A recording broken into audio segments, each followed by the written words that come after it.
untuk anak-anak kos nih, harus banget melakukan perencanaan keuangan. Jadi di sini kita menyusun pemasukan kita berapa,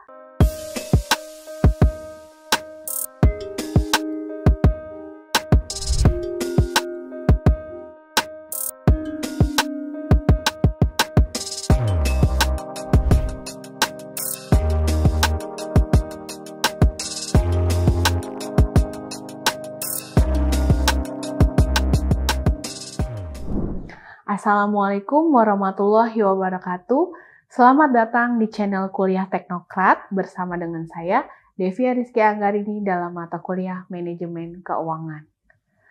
Materi yang akan kita bahas pada hari ini, yang pertama, definisi manajemen keuangan, yang kedua, ruang lingkup manajemen keuangan, yang ketiga, fungsi dari manajemen keuangan, yang keempat, tujuan dari manajemen keuangan, yang kelima, perbedaan keuangan perusahaan dan keuangan negara.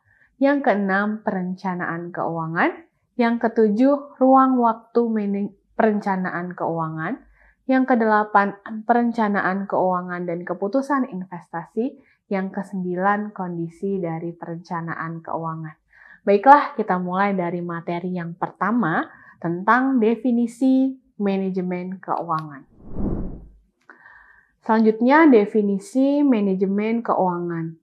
Manajemen keuangan merupakan penggabungan dari ilmu dan seni yang membahas, mengkaji, dan menganalisis tentang bagaimana seorang manajer keuangan mempergunakan seluruh sumber daya perusahaan untuk mencari, mengelola, dan membagi dana dengan tujuan mampu memberikan profit dan keuntungan untuk perusahaan.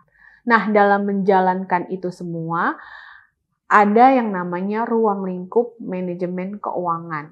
Kita akan membahas ruang lingkup manajemen keuangan yang terbagi menjadi 3 bagian. Yang pertama, bagaimana mencari dana.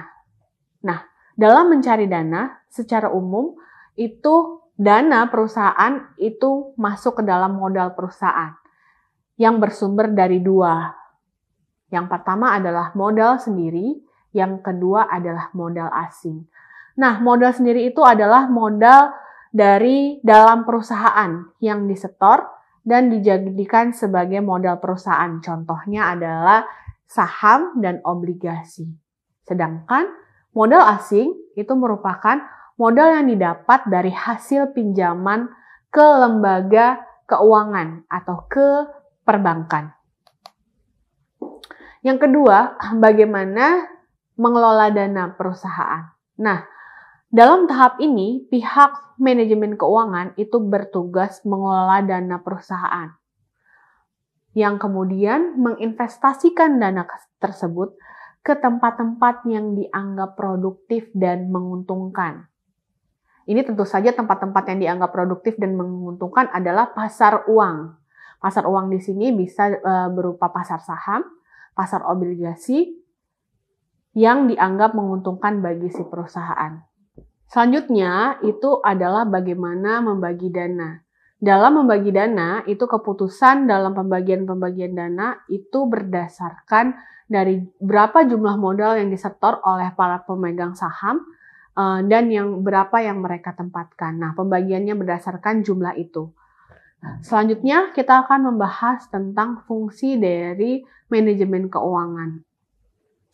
Dalam ilmu manajemen keuangan, itu berfungsi sebagai pedoman bagi manajer perusahaan dalam setiap pengambilan keputusan yang dilakukan. Artinya, seorang manajer keuangan boleh melakukan terobosan atau kreativitas. Akan tetapi, semua itu tidak boleh mengesampingkan atau tetap harus mengutamakan kaidah-kaidah yang berlaku dalam ilmu manajemen keuangan. Selanjutnya, kita akan membahas tentang perbedaan antara keuangan perusahaan dan keuangan negara. Nah, keuangan perusahaan ini merupakan salah satu ilmu yang membahas tentang bagaimana suatu perusahaan itu berusaha mencari dana. Kemudian, perusahaan itu juga mengelola dana dan membagikan hasil keuntungannya sesuai dengan besarnya kepemilikan dana yang ditempatkan di perusahaan tersebut. Nah, dalam keuangan perusahaan ini sifatnya profit motif ya. Artinya di sini keuangan perusahaan itu mengutamakan keuntungan gitu, yang nantinya akan dibagikan kepada para pemegang saham berdasarkan jumlah dari dana yang ditempatkan di perusahaan tersebut. Nah, bedanya apa? Kalau keuangan negara itu merupakan satu bidang ilmu yang membahas tentang bagaimana suatu negara dengan segala perangkatnya berusaha semaksimal mungkin untuk mengelola hak dan kewajiban negara yang dipergunakan sebesar-besarnya untuk tercapainya kemakmuran rakyat. Di sini jelas sekali. Tadi kalau keuangan perusahaan dia sifatnya profit motif, artinya mengutamakan keuntungan yang nantinya akan dibagikan. Tapi kalau keuangan negara di sini tidak bersifat profit motif. Sifatnya adalah mencapai kemakmuran dan kesejahteraan rakyat dari suatu negara tersebut. Sudah tahu ya perbedaannya tadi ya. Selanjutnya kita akan membahas tentang perencanaan keuangan. Apa sih perencanaan keuangan itu? Nah, perencanaan keuangan itu merupakan suatu ilmu yang menempatkan tentang bagaimana sih kita menempatkan atribut keuangan secara terkonsep, sistematis, baik secara jangka pendek maupun jangka panjang. Nih, contohnya kita sebagai individu harus melakukan perencanaan keuangan. Baik yang kita lakukan setiap hari, setiap bulan, atau setiap tahun. Contohnya seperti ini. Untuk anak-anak kos nih, harus banget melakukan perencanaan keuangan. Jadi di sini kita menyusun pemasukan kita berapa yang diberikan oleh orang tua, kemudian yang kita alihkan untuk kegiatan sehari-hari, seperti kegiatan pokok kita, kemudian yang kita akan simpan sebagai tabungan atau dana darurat. Nah, kegiatan yang kita lakukan itu dinamakan perencanaan keuangan. Nah, dalam kita membuat perencanaan keuangan, ada yang namanya ruang waktu dari perencanaan keuangan. Nah, kalau keuangan perusahaan itu ruang waktunya dibagi menjadi 3. Yang pertama adalah perencanaan keuangan jangka pendek.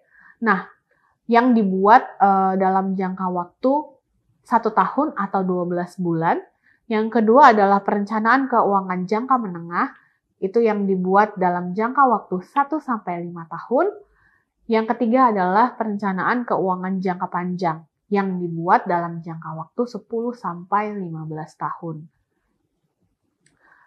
Selanjutnya ada yang namanya perencanaan keuangan dan keputusan investasi. Unsur-unsur dari kebijakan keuangan perusahaan yang mengedepankan keputusan investasi yang pertama, itu perusahaan membutuhkan investasi pada aset-aset yang baru.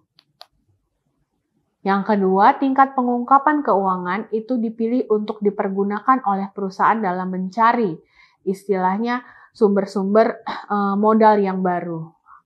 Itulah alasannya kenapa setiap perusahaan wajib melaporkan laporan keuangan setiap tahunnya, supaya para investor atau para calon investor dapat melihat baik atau tidaknya keuangan si perusahaan pada tahun berjalan.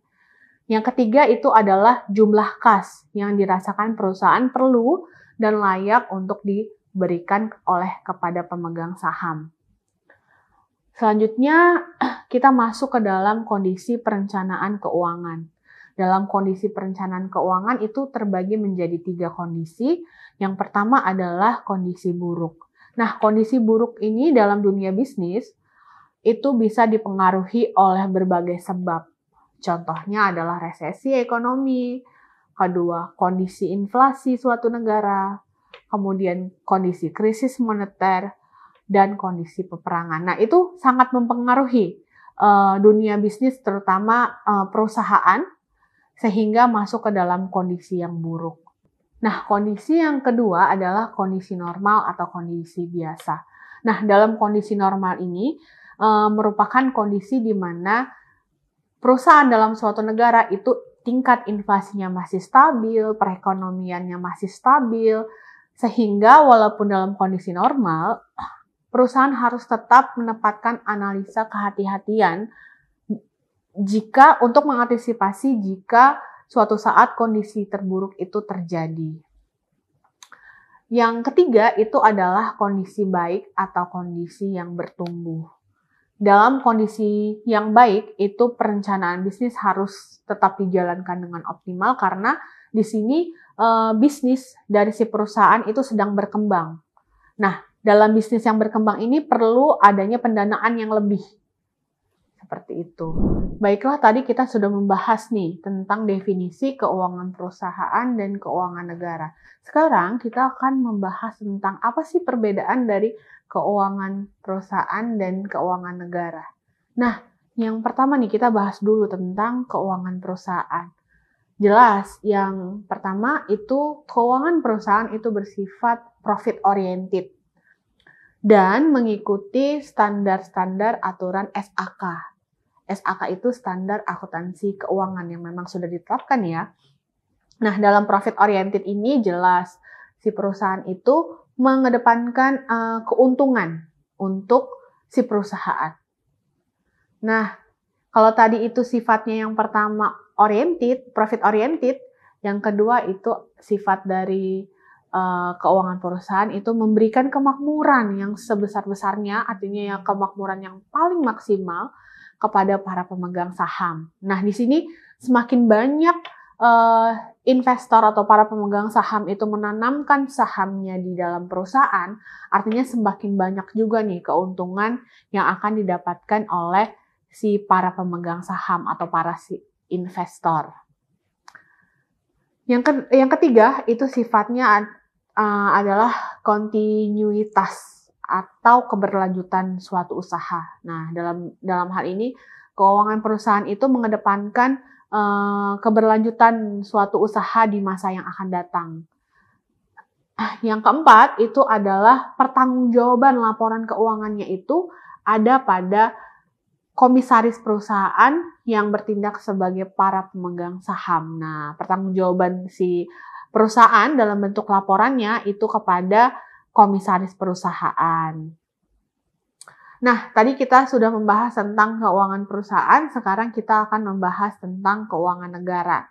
Nah, bedanya kalau misalkan tadi keuangan perusahaan itu sifatnya adalah profit oriented, kalau keuangan negara sifatnya non-profit oriented, artinya dia tidak berdasarkan mencari keuntungan ya, tapi di sini berdasarkan kemakmuran atau kesejahteraan rakyat yang ada dalam satu negara tersebut. Kemudian aturan-aturannya ini mengikuti SAP. Nah, kalau keuangan perusahaan tadi SAK, standar akuntansi keuangan. Kalau keuangan negara itu aturannya adalah SAP, standar akuntansi pemerintah. Nah, selanjutnya itu memberikan kemakmuran yang sebesar-besarnya kepada masyarakat, kesejahteraan kepada masyarakat sebagai pembayar pajak. Kenapa? Nih ada bedanya. Kalau keuangan perusahaan itu kan modalnya berasal dari, tadi ya kita sudah bahas modal sendiri dan modal pinjaman. Modal sendiri tadi jelas modalnya berasal dari para pemegang saham. Pinjaman itu pinjaman dari lembaga keuangan dan perbankan. Nah, kalau keuangan negara modalnya dari mana nih? Modalnya dari pajak. Jadi negara itu akan memberikan kemakmuran sebesar-besarnya kepada kita selaku masyarakat yang sudah membayar pajak. Yang terakhir, dalam keuangan negara itu pemerintah memberikan pertanggungjawaban laporan keuangan negara itu kepada lembaga legislatif. Nah, siapa nih lembaga legislatif di sini? Lembaga legislatif adalah DPR. Baiklah, itu tadi materi kita pada hari ini. Kita sudah membahas tentang definisi manajemen keuangan, ruang lingkup manajemen keuangan, fungsi dari manajemen keuangan, tujuan manajemen keuangan, perbedaan keuangan perusahaan dan keuangan negara, perencanaan keuangan, ruang waktu perencanaan keuangan, dan keputusan investasi, serta yang terakhir tadi tentang kondisi dari perencanaan keuangan. Demikianlah materi yang bisa saya sampaikan. Semoga dapat bermanfaat bagi kalian semua. Jangan lupa klik like dan subscribe. Wassalamualaikum warahmatullahi wabarakatuh.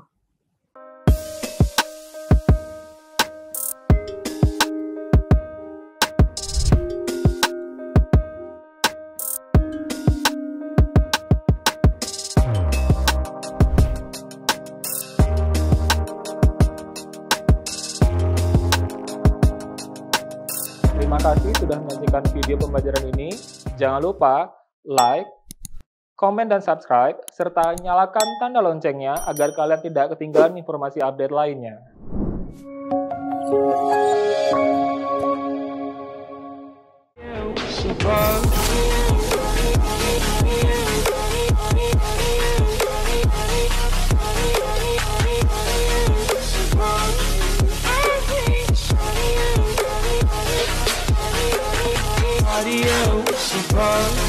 I hate